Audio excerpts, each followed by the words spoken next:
Dead paper 2ல யாரெல்லாம் pass பண்ணியிருக்காங்களோ அவங்க எல்லாத்துக்குமே நியமன தேர்வை டிஆர்பி போர்டு வந்து கான்டாக்ட் பண்றாங்க. அப்படி பார்க்கும்போது எப்போ இந்த எக்ஸாம் வந்து கால்பர் பண்ணுவாங்க, அது மட்டும் இல்லாம டெட் எக்ஸாம் நடத்தாம இந்த எக்ஸாம் எப்படி நடத்துவாங்க அப்படிங்கிற மாதிரியுமே பல குழப்பங்கள் இருக்கும். நம்முடைய அகாடமி சார்பா நியமன தேர்வு டெட் பேப்பர் 2ல யாரெல்லாம் பாஸ் பண்ணியிருக்காங்களோ அவங்க எல்லாத்துக்குமே கிட்டத்தட்ட 9 பாடத்துக்கு தனித்தனி பேஜ் வந்து அவைலபிளா இருக்கு.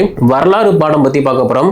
ஸோ வரலாறு படிச்ச எல்லாருமே வந்து ஒரு அரசு பள்ளியில் வரலாறு ஆசிரியராக வந்து பணியில் அமர முடியும் அப்படின்னா, சோ மத்த பாடத்துக்கும் வரலாறு பாடத்துக்கும் என்ன டிஃபரெண்ட் அப்படின்னா, மத்த பாடத்தை பொறுத்த மட்டும் என்ன டேட்டா இருக்கோ அதை மட்டும் தான் படிப்பாங்க.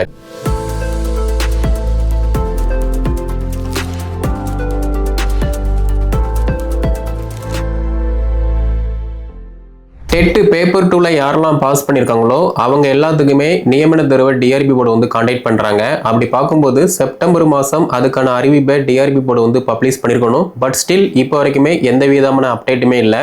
கூடிய விரைவில் அதுக்கான அறிவிப்பை டிஆர்பி போர்டு வந்து கான்டாக்ட் பண்ணுவாங்க. இப்போ எல்லாருக்குமே இருக்கிற கொஸ்டின் என்ன அப்படின்னா, எப்போ இந்த எக்ஸாம் வந்து கால்பர் பண்ணுவாங்க, அது மட்டும் இல்லாமல் டெட் எக்ஸாம் நடத்தாமல் இந்த எக்ஸாம் எப்படி நடத்துவாங்க அப்படிங்கிற மாதிரியுமே பல குழப்பங்கள் இருக்கும். டெட் எக்ஸாம் வேற, நியமன தேர்வு வேற.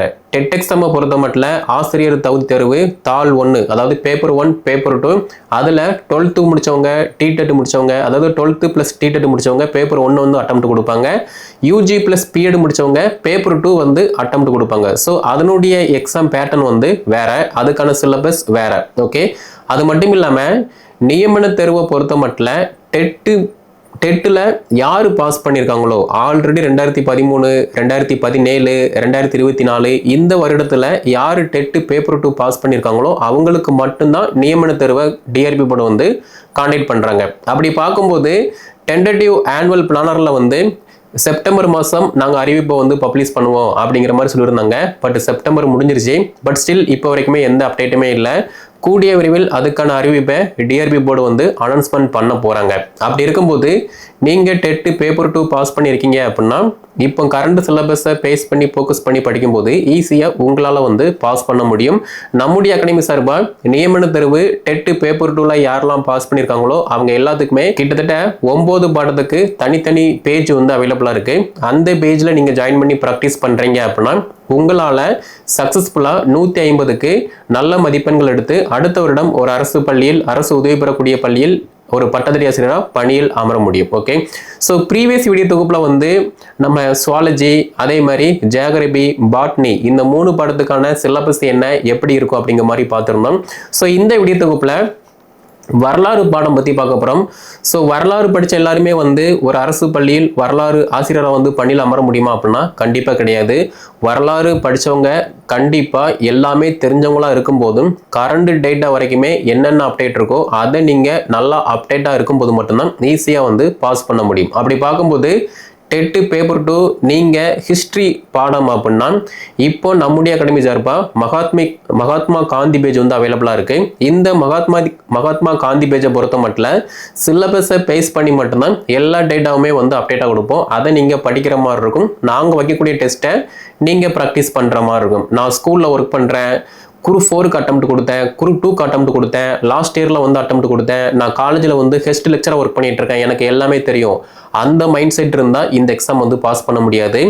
நீங்கள் ஒர்க் பண்ணலாம், ஒர்க் பண்ணாமல் இருக்கலாம். மேபி நீங்கள் ஒர்க் பண்ணுறீங்க, இந்த எக்ஸாமில் பாஸ் பண்ணுறீங்க அப்படின்னா அப்பாயின்மெண்ட் ஆகிற ஸ்கூலில் எந்த விதமான ஸ்ட்ரகிள், பயம் இல்லாமல் ஈஸியாக வந்து நீங்கள் ஒர்க் பண்ணுற மாதிரி இருக்கும். ஸோ அதுக்கு தான் வந்து உங்களுடைய எக்ஸ்பீரியன்ஸ் உதவுமே தவிர எக்ஸாமில் பாஸ் பண்ணுறதுக்கு வந்து பார்த்தீங்கன்னா இந்த எக்ஸ்பீரியன்ஸ் வந்து உதவாது. அப்படி இருக்கும்போது சிலபஸ் அப்படின்னு பார்த்தோம் அப்படின்னா கிட்டத்தட்ட ஒரு 10 அலகு வந்து அவைலபிளாக இருக்குது. இந்த 10ல் வரலாற்றுக்கு முந்தைய காலம் கிபி 1206, அதாவது இந்திய வரலாறு. அதுக்கப்புறமா 1206 இருந்து 1857 வரைக்குமே இந்திய வரலாறு எப்படி இருந்துச்சு.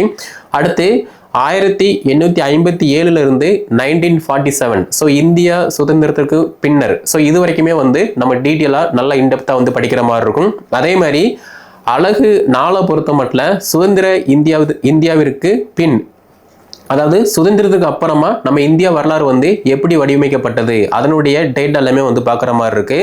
அடுத்து 5வது யூனிட்டை பொறுத்த மட்டும் ஃபர்ஸ்ட் 4வது யூனிட் வந்து நம்ம இந்தியாவை பற்றி படிக்க போகிறோம். 5வது யூனிட் வந்து நம்ம தமிழ்நாடு பற்றி படிக்க போகிறோம். ஸோ 1565, அதுக்கப்புறமா 1565 இருந்து 2000 வருடம் வரைக்குமே நம்ம தமிழ்நாட்டின் வளர்ச்சி வந்து எப்படி இருந்துச்சு, தமிழக வரலாறு என்ன, அதை பத்தி டீட்டெயிலா வந்து படிக்கிற மாதிரி இருக்கும். அடுத்து 7, 8, 9 கிழக்கு ஆசிய வரலாறு, ஐரோப்பிய வரலாறு, அமெரிக்க வரலாறு, இதை பத்தி வந்து படிக்கிற மாதிரி இருக்கு. 10வது யூனிட்டை பொறுத்த மட்டும் நவீன உலகின் வரலாறு.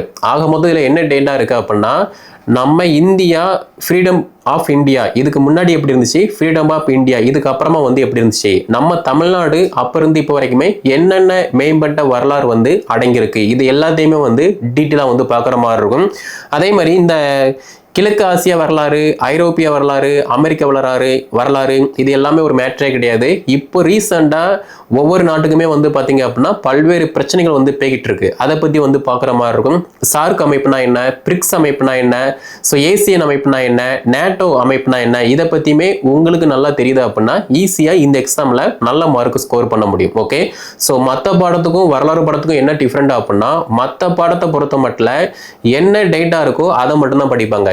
பட் ஹிஸ்டரியை பொறுத்த மட்டும் நம்ம யூஸ்வலா நம்ம இப்போ ரஷ்யா உக்ரைன் போரா இருக்கட்டும், அதே மாதிரி பார்த்தீங்கன்னா நம்ம இப்போ ரீசெண்டா இந்தியா பாகிஸ்தான் போரா இருக்கட்டும், ஸோ இதை பத்தி நம்ம டீட்டெயிலா படிக்கும்போது ஈஸியா நம்ம ப்ராக்டிகலா இப்போ கரண்ட்ல நம்ம படிக்க போறதா வந்து இந்த வரலாறு. ஓகே, அப்போ எக்ஸாம் பேட்டர்னை பொறுத்த மட்டும் தமிழ் தகுதி தேர்வு மெயின் எக்ஸாம், தமிழ் தகுதி தேர்வு பொறுத்த மட்டும் நீங்க ஜஸ்ட் எலிஜிபிள் ஆனால் மட்டும் போதும். இதுலயுமே வந்து நிறைய பேர் எனக்கு எல்லாமே தெரியும், நான் இப்படிதான் இருப்பேன் அப்படிங்கிற மாதிரி இருந்தீங்க அப்படின்னா நீங்க அப்படியே தான் இருக்கிற மாதிரி இருக்கும்.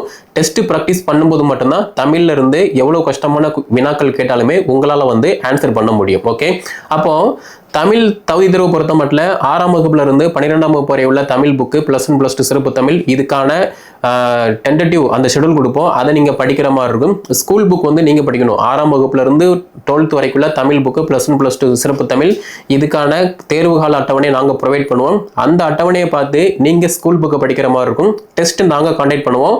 அந்த டெஸ்ட்டை நீங்க OMRல பிராக்டிஸ் பண்ற மாதிரி இருக்கும். இது வந்து தமிழ் தகுதி தேர்வு. மெயின்ஸை பொறுத்த மட்டும் இப்போ வரலாறு அப்படின்னு பார்க்கும்போது மேக்சிமம் எல்லா படத்துக்குமே ஃபவுண்டேஷன் வந்து மஸ்ட் இம்பார்ட்டன்ஸ். ஏன்னா ஒரு சிலர் வந்து ஸ்கூல்ல ஒர்க் பண்ணலாம், நிறைய பேர் வந்து ஸ்கூல்ல ஒர்க் பண்ணாம இருக்கலாம், ஃபேமிலி சிச்சுவேஷன் அப்படி இருக்கும்போது நீங்க வீட்டில் இருக்கீங்க அப்படின்னா ஸ்கூல் புக்ல இப்போ கரண்ட்ல என்ன டேட்டா இருக்கு, ஏன்னா இப்போ ரீசெண்ட் ஸ்கூல் புக் எல்லாமே வந்து மாறிடுச்சு, டேட்டா வந்து அவ்வளோ டேட்டா இருக்கு. அப்போ அது எல்லாத்தையுமே நீங்க படிக்கிற மாதிரி இருக்கும். அதுக்கான டெஸ்ட்டை வந்து நாங்க கண்டக்ட் பண்ணுவோம். அந்த டெஸ்ட்டை நீங்க ப்ராக்டிஸ் பண்ற மாதிரி இருக்கும். இது வந்து ஃபவுண்டேஷன் சீரிஸ். பிரைம் சீரிஸை பொறுத்த மட்டும் இந்த நியமன தேர்வு பொறுத்த மட்டும் டிகிரி லெவல் சம்பந்தப்பட்டது. அப்படி இருக்கும்போது சிலபஸை பேஸ் பண்ணி மேபி நீங்க மெட்டீரியல் பிளஸ் டெஸ்ட் போய் ஜாயின் பண்றீங்க அப்படின்னா கரண்ட்ல என்ன டேட்டா இருக்கோ, அதாவது சிலபஸ்ல என்ன டாபிக் இருக்கோ அதுக்கு தகுந்த மாதிரி டேட்டா எல்லாமே உங்களுக்கு ப்ரொவைட் பண்ணுவோம் PDF ஃபார்மேட்டா. அதை நீங்க படிக்கிற மாதிரி இருக்கும். அதுக்கான டெஸ்ட்டை நாங்க கண்டக்ட் பண்ணுவோம். அதை நீங்க வந்து பிராக்டிஸ் பண்ற மாதிரி இருக்கும். இது வந்து பிரைம் சீரிஸ். ஈலைட் சீரிஸை பொறுத்த மட்டும் ஒரிஜினல் எக்ஸாம் நம்ம எப்படி அட்டெம்ப்ட் கொடுப்போமோ அதே மாதிரி மாடல் டெஸ்ட், ஃபுல் டெஸ்ட், அதாவது 100 மார்க் 150 மார்க் இந்த மாதிரி டெஸ்ட் கொடுப்போம். அதையுமே வந்து நீங்க ப்ராக்டிஸ் பண்ற மாதிரி இருக்கும். ஓகே, ஸோ டெட் பேப்பர் 2ல பாஸ் பண்றது வந்து ரொம்ப ஈஸி. ஆனால் நியமன தேர்வுல பாஸ் பண்றது வந்து பாத்தீங்க அப்படின்னா ரொம்ப ஈஸி தான். பட் உங்களுடைய அந்த முக்கியத்துவத்தை கொடுத்து இதுல நீங்க ஃபோக்கஸ் பண்ணும்போது ஈஸியா வந்து பாஸ் பண்ண முடியும். ஓகே, ஸோ நியமன தேர்வு இந்த வரலாறு பாடத்துக்கு வந்து மகாத்மா காந்தி பேஜ் வந்து அவைலபிளாக இருக்கு.